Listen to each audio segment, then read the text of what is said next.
আমির হামজার মতো একটা বেকুব জামাত নেতা যখন বলে জামাত ইসলামকে ভোট দিলে 18 কোটি জনগণের নামাজের সব পাবেন, তখন ধর্ম অবমাননা হয় না?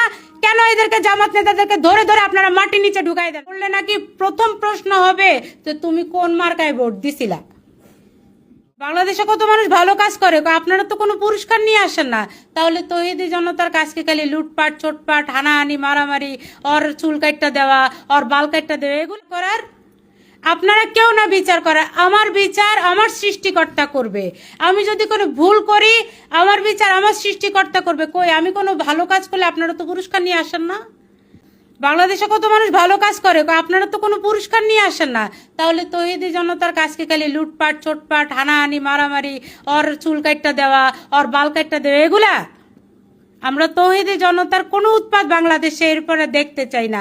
ধর্ম মাননা তখন হয় না যখন আপনারা বলেন চান্দা আওয়ামী লীগও নেয়, চান্দা বিএনপিও নেয়, চান্দা আল্লাহও নেয়, তখন সেই কথার সময় ধর্ম মাননা হয় না।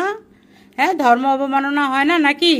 ধর্ম অবমাননা তখন হয় না যখন আপনাদের প্যারে প্যারে জামাত নেতা বলে, শিশির মনির বলে যে রোজা পূজা এক, তখন ধর্ম অবমাননা হয় না?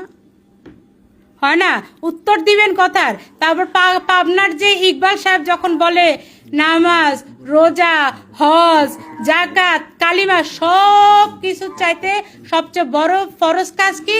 রাষ্ট্রের নেতা নির্ধারণ করা, তখন ধর্ম অবমাননা হয় না? ইচ্ছা মতো যখন এরা কোরআন শরীফের আয়াতকে বানায়, হ্যাঁ, তারপরে যে শিবিরের সেক্রেটারি সাদ্দাম যখন বলে যে মহানবী হযরত মুহাম্মদ সাল্লাল্লাহু সাল্লাম মক্কা থেকে মদিনা পালিয়ে গিয়েছিলেন, তখন হয় না? এই আজারিরা যখন আমাদের নবীজিদেরকে নিয়ে নবীজিকে নিয়ে কথা বলে, খাদিজা রাদিয়াল্লাহু তাআলাকে নিয়ে কথা বলে, তখন ধর্ম অবমাননা হয় না?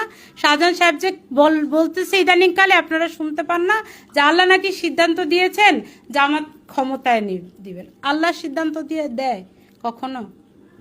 এগুলো কোনো কথা? আমির হামজার মতো একটা বেকুব জামাত নেতা যখন বলে জামাত ইসলামকে ভোট দিলে 18 কোটি জনগণের নামাজের সব পাবেন, তখন ধর্ম অবমাননা হয় না? কেন এদেরকে জামাত নেতাদেরকে ধরে ধরে আপনারা মাটির নিচে ঢুকাই দেন না? তখন আপনাদের মনে হয় না যখন মহিলারা ওই সমস্ত জামাতের আসরে যখন বসে তখন মহিলাদেরকে ভুল বুঝায়, কি বলে জানেন? বলে মরলে নাকি প্রথম প্রশ্ন হবে তো তুমি কোন মার্কায় ভোট দিছিলা?